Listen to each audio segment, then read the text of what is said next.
विद्यार्थी मित्रांनो, सह्याद्री ट्युटोरियल्स मध्ये तुमचं स्वागत आहे. हा व्हिडिओ ना हजारो अशा मुलांसाठी आहे की ज्यांना कॅप राउंड 2 मध्ये मनासारखं कॉलेज मिळालेलं नाहीये किंवा काही मुलं अशी आहेत की ज्यांना कोणतंच कॉलेज अजून पण अलॉट झालेलं नाही.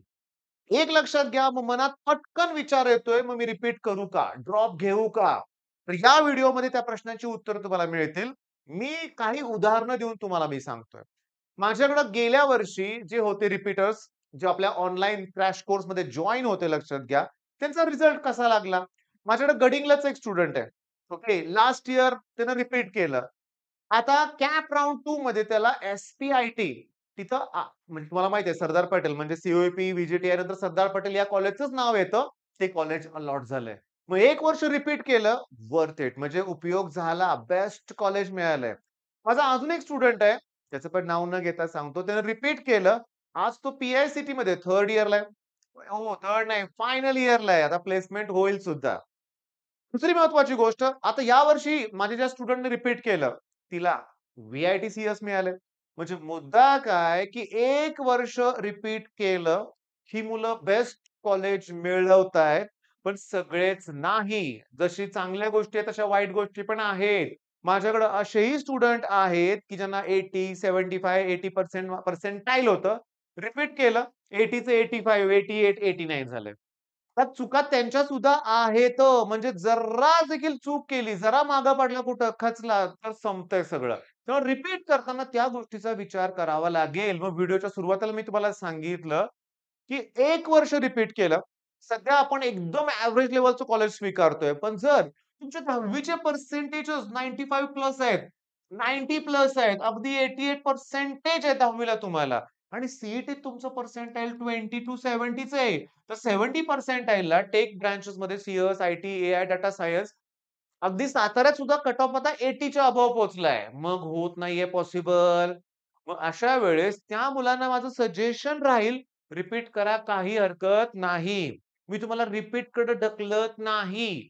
आता मला भेटायला कितीतरी लोकं येतात. मी बघतो पर्सेंटाईल किती आहे. चांगलं पर्सेंटाईल असेल रिपीट करायची गरज नाहीये. तर मी अशीही मुलं बघितलेत, की ज्यांना 90, 95 पर्सेंटाईल तरी रिपीट केलंय आणि पुढे 99 प्लस पर्सेंटाईलकडे गेलेत ते. गेलेत. कॉलेजमुळं फरक पडतो का? तर पडतो. कारण कॉलेज माझं स्पष्ट मत आहे, की सगळे कॉलेजेस चांगले आहेत. पण तिथलं एटमॉस्फिअर, एन्व्हायर्नमेंट म्हणजे मुलांचं ऑब्व्हियसली रे कट ऑफ हायर आहे म्हणल्यावर तिथे सगळीच मुलं या लेव्हलची असणार आहेत. तेव्हा तिथं थिंकिंग सगळ्या गोष्टी वेगळ्याच लेव्हलच्या असणार आहेत, हे मान्य केलं पाहिजे. बरं, नाही मला आहे रिपीट नाही करायचं. मी जे कॉलेज आहे ते स्वीकारेन. बेस्ट आहे हे सुद्धा. मी त्या गोष्टीला सुद्धा सपोर्ट करतोय. पण तुम्ही काय करा मग स्वतःत इम्प्रूव्हमेंट करा. तुम्ही तुम्ही स्वतःहून अरे ऑनलाईन कोर्सेस पण अवेलेबल आहेत. भले तुम्हाला आता मी एक असं कमेंट बघितलं, की अशा ठिकाणी हॉस्टेलला ॲडमिशन घ्या जिथे तुम्हाला तुमची स्किल डेव्हलपमेंट करण्यासाठी कोर्सेस अवेलेबल होतील. बेस्टच. असे कमेंट मला आवडतात बघा, की जी मुलं चांगले सजेशन देतायत. समजा तुमचं कॉलेज तालुका लेव्हलला आहे. मग आता कुठले आले क्लासेस वगैरे. मग अशा वेळेस ऑनलाईन क्लासेसचा वापर करा ना. कुठे जायची गरज नाही. कोव्हिडचा तो एक मोठा बेनिफिट आहे आपल्यासाठी हे लक्षात घ्या. बरं, आता सुरुवातीलाच मी प्रत्येक व्हिडिओमध्ये माझा नंबर देतोय. तुम्हाला ड्रॉप रिलेटेड काहीही इश्यू असतील, तुमचा निर्णय घेताना काहीही अडचण होत असेल, 80 87 31 80 64 हा माझा नंबर आहे. याच्यावर तुम्ही कॉल करा. लेक्चरमध्ये मी बिझी असेल, तर WhatsAppला मेसेज करून ठेवा. मी तुम्हाला रिप्लाय देईन नक्की. मग आता मुद्दा काय, की मग ड्रॉप घेतला तर इश्यू कुठं येतो? त्याचं सोल्युशन काय माझ्याकडे आहे तुम्हाला मी सांगतो. काय होतं माहितीये का, की आपण जेव्हा ड्रॉप घेतो ना, तेव्हा आपल्याला त्या ड्रॉप घेतलेल्या मुलांसाठी स्पेशल बॅच कुठेही नाहीये. ऑफलाईनमध्ये सी रिपीटर्स ही बॅच कुठेही नाहीये. त्यावेळेस सी रिपीट करतात का? असा प्रश्न कालपर्यंत मला काही पालक विचारत होते, की त्यांना माहीत होतं, की नीटवाले रिपीट करतात, वाले रिपीट करतात, पण सी करतात. बरं, मग आपल्याकडं मी तुम्हाला सांगतो ड्रॉपर्स टू टॉपर ही बॅच आहे. हां, मी बॅचबद्दल सांगणारच आहे. रिझन काय आहे, मला फोनवर प्रत्येकजण विचारतोय. त्यामुळे ह्या व्हिडिओमध्ये निदान ज्यांना गरज आहे त्या मुलांपर्यंत या ड्रॉपर टू टॉपर या बॅचची माहिती कळेल. मी तुम्हाला सांगतो याच्यामध्ये ज्यांनी ड्रॉप घेतलाय अशीच मुलं आहेत. आता होतं काय, की या मुलांचा पोर्शन व्यवस्थित वेळेवर क्लिअर करता येतो. दिवाळीच्या वेळेस बाकीचे रेग्युलर मुलं थोडीशी रिक्वेस्ट करतात, की सेमेस्टरची एक्झाम आहे, एक 10 दिवस बॅचला सुट्टी असावी म्हणून. नाहीतर बॅकलॉग क्रिएट होईल. पण यांना काही गरज नाही सुट्टी द्यायची.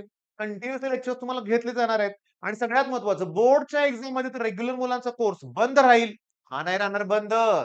त्यामुळे काय होणार आहे भरमसाठ मॉक टेस्ट, प्रचंड टेस्ट घेतल्या जाणार आहेत. मग का नाही लागणार रिझल्ट? मी तुम्हाला सांगतो 2024 चे जेव्हा क्वेशन अवेलेबल होतील ना कुठल्यातरी बुकमध्ये आणि जेव्हा आपण आपल्या क्रॅश कोर्स मधले क्वेश्चन बघू ना, त्यातलंच आलं होतं सगळं हे लक्षात घ्या. अरे वेगळं कसं येईल? आपण सगळ्या पी-वाय-क्यूज कव्हर करतोय. डेरिव्हेटिव्ह असेल, ट्रिग्नोमेट्री 2 असेल. तुम्ही काही ॲप डाउनलोड करा. डेमो लेक्चर्स आहेत ते बघून घ्या आणि तुम्हाला ॲडमिशन घ्यायचं असेल किंवा कुठलाही काही प्रश्न असेल, नंबर परत देतोय. या नंबरवर नक्की कॉल करा. प्रश्न मनात खूप आहेत. कॉलवर माझ्याबरोबर पालक, विद्यार्थी सगळे बोलतात. ओके. मी योग्य ते मार्गदर्शन तुम्हाला करतोय. बरेच जण विचारतात पालक, "या काउन्सिलिंगची फी किती?" फीस काही नाहीये. तुमचे डाउट्स क्लिअर करायला मी आहे. तुम्हाला रिलॅक्स करण्यासाठी मी आहे. तुमचा तणाव कमी करण्यासाठी मी आहे. ड्रॉप घ्यायचं डिसिजन घेतलं, तर शेवटपर्यंत तुमच्याबरोबर मी असणार आहे. लक्षात घ्या. आपल्याला मिळून काम करायचंय. ओके. मग हा व्हिडिओ मी थांबवतो इथं. All the best.